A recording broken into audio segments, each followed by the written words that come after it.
এইটো মানে এক্সপেৰিমেন্ট চলিছে ন আমাৰ এক্সপেৰিমেন্ট এইটো ব্ৰুটছক ৰাখিছোঁ ইয়াৰ পৰা আমি মানে অৰ্নামেণ্টেল যিটো আলংকাৰিক মাছ খোৱাযোগ্য মাছৰ উপৰিও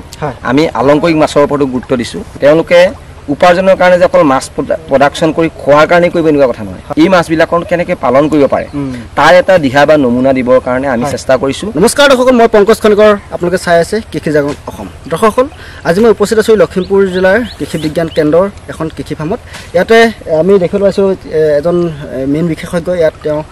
আলংকাৰিক মাছৰ পালন কৰিছে ইয়াতে আমি তেওঁৰ লগত কথা পাতিবলৈ চেষ্টা কৰি আলংকাৰিক মাছ কি কাৰণে ইয়াত পালন কৰিছে বা পালন কৰিলে কেনেকৈ আমাৰ মীন পালকসকল লাভান্বিত হ'ব আদি কথাবোৰ জনাৰ উদ্দেশ্যে আমি আজি উপস্থিত আছোঁ আমাৰ লগতে আছে কি মীন বিশেষজ্ঞ সোণমইনা ভূঞা নমস্কাৰ ভালে আছে ভাল তাকে ধন্যবাদ জনাইছোঁ আপোনালোক আমাৰ কৃষি পৰিসৰলৈ আহিলে আমাৰ মীন ফাৰ্মখনত আমি এখন ব্ৰিডিং ফাৰ্ম কৰি আছোঁ য'ত আমি কাৰ্পজাতীয় মাছৰ প্ৰজনন কৰিছোঁ প্ৰজনন কৰাৰ লগতে পোনা উৎপাদন আৰু ইয়াৰ যোগেদি জিলাখনৰ কৃষকসকলৰ চাহিদা হোৱাকৈ আমি ইয়াত পোনা উৎপাদন কৰি আছোঁ আমি যিটো ইয়াত এটা দেখিলোঁ এইটো আলংকাৰিক মাছ ইয়াৰ নামটো কি ক'লে আমি আচলতে আমি খোৱাযোগ্য মাছৰ উপৰিও আমি আলংকাৰিক মাছৰ ওপৰতো গুৰুত্ব দিছোঁ কাৰণ আজিকালি চাওক মীন ক্ষেত্ৰখনত আমাৰ যিবিলাক যুৱকসকল আহিছে যুৱক যুৱতী এডুকেটেড ইউথখিনি আহিছে তেওঁলোকে উপাৰ্জনৰ কাৰণে যে অকল মাছ প্ৰডাকশ্যন কৰি খোৱাৰ কাৰণে কৰিব এনেকুৱা কথা নহয় কাৰণ আলংকাৰিক যিটো মাছ একুৰিয়ামত যিটো মাছ ৰখা হয় এইটো মানে আমাৰ এটা ভাল এটা হবি প্ৰায় সকল মানুহে ধৰি লওক আপোনালোকে ইচ্ছা কৰে যে এটা ঘৰত একুৰিয়াম ৰাখিব আৰু তাত ৰং বিৰঙৰ বিভিন্ন ধৰণৰ মাছ ৰাখিব আমি সেই হবিটোৰ ওপৰত লক্ষ্য কৰি যে আমি ভাবিছোঁ যে আমাৰ জিলাখনতো কিয়নো আমাৰ বহুকেইজন ধৰি লওক যদি উদীয়মান যদি যুৱক যুৱতীয়ে ইচ্ছা কৰে যে এই মাছবিলাকক কেনেকৈ পালন কৰিব পাৰে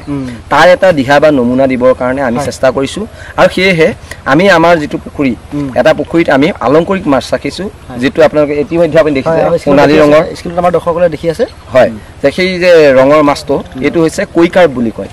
নামটো কি ক'লে কৈ কাৰ্প কৈ কাৰ্পটো ধৰি লওক আমাৰ ক'বলৈ গ'লে কমন কাৰ্প জাতীয় মাছ এইটো আচলতে বাহিৰৰ পৰা অসমৰ ভাৰতৰ মাছ নহয় বাহিৰৰ পৰা এইটো আমদানি কৰা মাছ আৰু এই আমদানি কৰা মাছটোৱে কিন্তু দেখা গৈছে যে আমাৰ যিসকল দৰ্শক থাকে মানে একুৰিয়াম চোৱা মানুহজনৰ ক্ষেত্ৰত মানে বৰ ভাল লাগে কাৰণ ইমান ধুনীয়া সোণালী ৰঙৰ আৰু ইয়াৰ উৎপাদন কৰাটো ইমান কষ্ট নহয় কমন কাৰ্প মাছ যেনেধৰণে আমি প্ৰজনন কৰোঁ তেনেধৰণে কৰিব পাৰি সেয়েহে আমি কৈ কাৰ্প আমি শ্বিলঙৰ পৰা আনিছোঁ ICR স্থিত শ্বিলঙৰ বৰাপানীত আছে তাৰ পৰা আমি আনিছোঁ আৰু ইয়াৰ পৰা আমি ষ্টক কৰিছোঁ আৰু এইখিনি ব্ৰিডিং ষ্টক হিচাপে বনাই ইয়াৰ পৰা আমি পোনা উৎপাদন কৰি আমি ভাবিছোঁ যে আমাৰ যিসকল একুৰিয়ামৰ লগত জড়িত ব্যক্তি হ'ব হয় আগ্ৰহী হ'ব তেওঁলোকে তাৰ পৰা মানে ধৰি লওক আপোনাৰ পোনা ল'ব পাৰিব বা আন হ'লেও কেনেধৰণে কৰিব পাৰে এই প্ৰযুক্তিটোতে হাতে কামে শিকিব পাৰিব আচ্ছা কোনোবা আগ্ৰহী যদি যুৱক যুৱতীয়ে এই ইয়াৰ পোনা উৎপাদন কৰিব বিচাৰে মাছ পালন কৰিব বিচাৰে তেওঁলোকে কোনবোৰ কথাত গুৰুত্ব দিব লাগিব কথা হ'ল তেওঁলোকে মাছটো আচলতে কি মাছ যিকোনো মাছ এটা যেতিয়া উৎপাদন কৰিবলগীয়া হয় প্ৰথম কথা হ'ল যে সেই গাভিনী মাছবিলাকৰ যতনটো ভাল ধৰণে ল'ব লাগে মতা হওক মাইকী মাছ হওক এই মাছবিলাকে প্ৰথমতে চাব লাগিব আৰু এটা অনুপাতত আমি ৰাখিব লাগিব আৰু যিহেতু কৈ কাৰ্পে সাধাৰণতে ঠাণ্ডাকালিও প্ৰজনন কৰে মানে ডিচেম্বৰ জানুৱাৰী মাহতো প্ৰজনন কৰে আৰু ই শূটিকাযুক্ত এলেকা মানে য'ত সূতা সদৃশ বা এনেকৈ দল সদৃশ দল থকা নিচিনা জেগাত মানে শিপাযুক্ত উদ্ভিদত আচলতে সিহঁতে প্ৰজনন কৰে গতিকে আমি তেনেধৰণৰ যেতিয়া পৰিৱেশ বনাই দিওঁ তেতিয়া তাক কৃত্ৰিমভাৱে নহয় আচলতে আবিষ্ট প্ৰজনন তেনেকৈয়ে কৰিব পাৰি